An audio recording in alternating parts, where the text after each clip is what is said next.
I smoked crack one time when I was 17. Was it fun? No, fuck no. It's actually not fun. It's infuriating, actually, is what it is. Like, I got really, like, imagine the worst rage you've ever felt in your life, and it lasts for about 2 minutes, and then you're just like, oh, dude, like, what was I pissed about, you know? Me and my friends... it did to you? Yeah, but... I will. What was it you were enraged over? Was it just any random? Bro, I punched some my guy mom chewing with his mouth open. We were in my kitchen, me and 2 other friends, and I had a buddy who at the time was selling blow, and we had been doing a ton of coke, and like we were very tired of it. You know, coke's a very like repetitive drug. You know, it's something that like obviously when you're out for a night drinking with your friends, it's the greatest invention ever. Like it's amazing, but coke is a drug that like. You know, you can get tired of pretty quick if you're not really hooked on it. And me and my friends were tired of it. And we go over to my house after school one day, and my buddy has this big bag of blow on him. And he's like, dude, what if we made crack? Like kind of jokingly, he's like, dude, what if we fucking make crack? And I'm like, yeah, I mean, I guess like we have cocaine, like technically we could. We start Googling shit and we end up on Airwid. And there's this thread on Airwid, which Airwid's like the biggest drug for. I love that website. Shout out to Airwid. And there's this thread, and then we find a YouTube video from a guy. This is like a decade ago. Now I don't think you could ever post this. But there's a YouTube video, not of a guy like actually cooking it, but like text on the screen, like those old school, you know, with the stock music and like when you look up an old game, it was one of those. He's got star wipes teaching you how to make crack on the stove. Yeah, literally, it was with the Comic Sans font or whatever it was. Just one of those old style videos. It was like a step one. You know, little known fact here. You can do it with just a spoon. You don't need like a whole pot. You don't need like any, you know, the way you mentally envision cooking crack is like, that's if you're the plug. You know, if you're just a guy like me who just wants to try it with your friends, you just need a spoon and some baking soda and a lighter. And like, that's pretty much it. And water. And then you just put the cocaine in the spoon with that stuff and you light it? So there's, I don't remember the exact like ratios of what you put in, but at one point, the Coke enters the spoon with the baking soda and the water, and you kind of mix it all together while you hold the lighter below it, just very briefly. And you mix it until it gets cloudy. It honestly kind of looks like you nutted in the spoon. Like once it looks like you've nutted in the spoon, it's ready to go in the freezer. So after that, you pour it on a little tin foil, throw it in the freezer. We let it sit. And this is not like a good, like, this is not like, man, I made some pure ass crack. This shit was horrible. Like it was for sure, from what I've learned talking to other crack smokers, it wasn't good. Well, they're notoriously not picky though. Crack smokers. That's right. They'll fire it up. 100%. Dude, I'm watching people cook crack right now on YouTube. There's so many videos of people cooking crack. Is there really still? It's like how many, the best way to cook crack. how many minutes was it? Because I imagine this is like a high time preference thing. Like when you put it on the tinfoil sheet in the freezer, was it like, we got to find something to do for 20 minutes. And then I remember correctly, it was around 30 minutes. It was about half an hour. You let it sit and then you pull it out. It was more of an eyeball thing. I remember we checked on it a few times just to make sure it was solid, because that was, from what I remember, just the prerequisite. Like if there's any motion in it when you move the foil, leave it in there. You know? Did it get you any more fucked up than if you had just done the equivalent amount of Coke? It was, honestly, it was like as if I had like, the amount of Coke that I would chop up for, let's say, 6 hours, it was as if I had just railed that whole pile and like it all hit me in 2 minutes and left. Like it was not a different high than Coke in any way, really. It was just much more like concentrated almost, you know? Okay. But Coke is my least favorite drug. Coke sucks. Oh, dude, you're lucky. Hate it.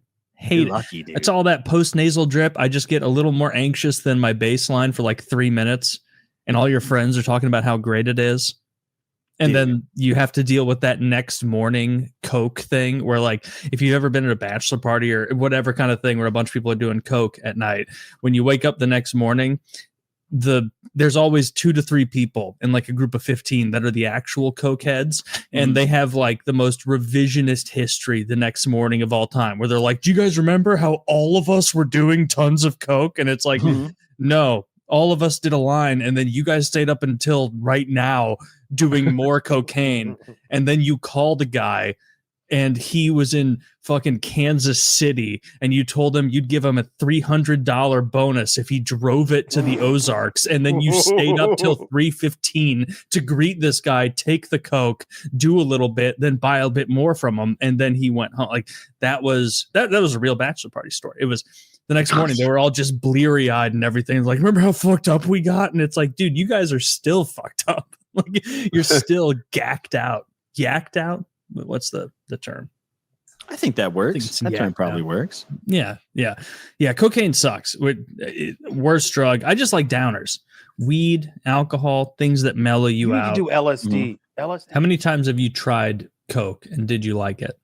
Like three times total, and I've never. Like again, the setting is important. So like, one of the times we're like in a club in New York, and there's like a bunch of beautiful women all over us, and like my buddy is a literal like millionaire supermodel, so he's bringing even more beautiful women over, and he's paying for everything, and we're at this exclusive place getting this VIP treatment. It's like the waitress just like palmed us like a little wrapped up wax paper thing of coke, and we're doing it off our fists, and it's like, this is cool. that is cool. But then I've also done it. Is he an attorney? Yeah, his name starts with an A. He's got a gruff voice. Yeah, he's a very cool guy. He's super charming. Yeah, super charming. Like one of his, I asked him, I was like, so what do you do for fun? Because we were playing paintball for fun. He's like, oh, I like to do, I race GT cars. He's in some sort of rich people auto racing league where they race like Lambos and Ferraris for fun against each other. Like that guy was a badass. I had so much fun with him. So that was great. But then I've also done coke like off the mirror of a rental house with a bunch of people, and it's like, this is not as cool. You don't feel quite as tight doing it that way. Yeah. You don't feel like that. This isn't like Charlie Sheen coke. This is like white trash coke all of a sudden, and it's not as cool. And I think it's the very last time I did cocaine was probably 8-9 years ago. Probably 8 years ago now, where I was in that apartment in downtown St. Louis, and I lived over that vodka bar, and it was like 2-3 in the morning, end of the evening. Everyone had filtered out. It was over, but I was still very energized, and my buddy Casey was still very energized. And by buddy, I mean a guy that I only knew because he was selling cocaine to my friends. And he like kept implying that like he needed a place to stay, and it was just me and him in my apartment. And so like I was like, all right, well, we could watch a movie or something. He's like, I gotta do something more than that. And so then me and Casey did cocaine, and I taught him to play Magic the Gathering, and we played Magic, getting yacked out on cocaine, and it was a terrible time. Like it wasn't fun. He wasn't understanding it. It got to be like 4 a.m, and the sun. You don't have enough mana for that. And I'm still really and by the time like 4 a.m. came around, I had been for a long time not doing any more of his cocaine, but he had been doing a tremendous amount of the cocaine, and so he kept wanting to play, and I was like getting hungover at this point, wanting to be like, you're just not getting it. It's been 3 hours and you don't understand the phases of the game. Like you're putting cards down randomly. The last time I hung out with him, shout out Casey. I'm also stressed out when there's coke being done and people are mixing Adderall with it and their heart rates are getting ridiculous. And because like the big fear is like, one of you is going to fucking OD here. Like I feel like I don't want to be here for that. You know what I mean? Who does coke and Adderall? Yeah, wait, what are they like crushing up Adderall into the blow lines? Yeah. Like, why would you do both? Because they staying up for days doing stuff, not days maybe, but staying up all night after you hadn't had much sleep. And I don't want to go too much in detail about what was going on, but like just constantly leaving the activity to go to the bathroom to do more coke, because just topping off constantly, and already on the Adderall. And I remember the dude's like iPhone or iWatch or whatever is like alerting him because his heart rate's too high. It's like we're sitting there like doing our activity, chilling, and his heart rate was like, no, he had fallen asleep, and it woke him saying your heart rate's too high. He was asleep, and his heart rate was like 170 or something because he's doing Adderall and fucking cocaine. Yeah. Who would mesh those together? You know him. The only I'm sure I do. The only thing that's guaranteed after I've done coke at any time in my life is I immediately try to smoke a ton of weed, because every time I do it, there's always such a huge gap between times I had done coke, where I'm always like, my friends are so into this, I bet it's good and you haven't got it yet. And then you do it again and you're like, oh no, this brought me back to that very anxious place. Maybe I can smoke my way through to the other side and just get fucked up enough on weed that it depresses the coke influence. But damn, that I'm very impressed. You're 26 and you already have seemingly more drug experience than all of us aggregated. Being around cokeheads when you're not doing any cocaine is just enduring the business ideas and the fact that they say things all the time, like, man, they'll like grab you on your shoulder and some other guy and they'll be like, man,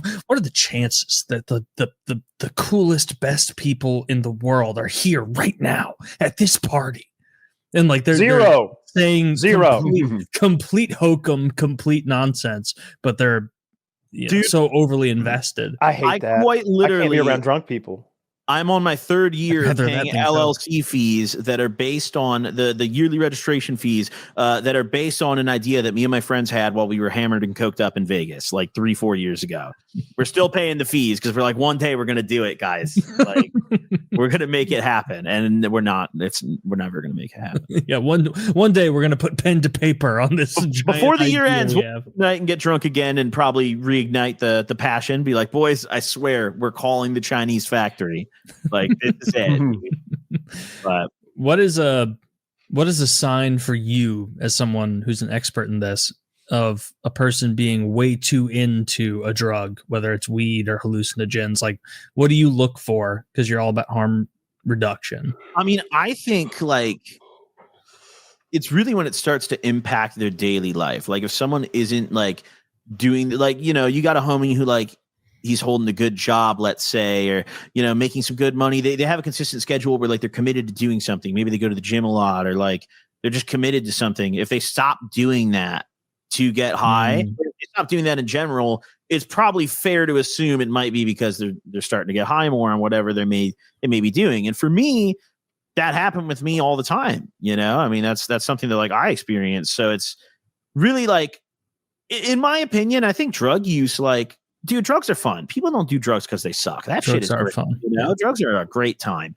And if you're able to get as high as you could possibly be and still get all your duties done in life, like no matter how often you do it, good for you, man. You know, I personally don't even think that's a problem. If there's some guy who's doing blow every single night when he gets home from work and just raging till 3 a.m. and waking up the next day and doing it again, as long as that guy's getting his shit done and like his family's fed and everything, dude, more power to you. You know, like that's awesome.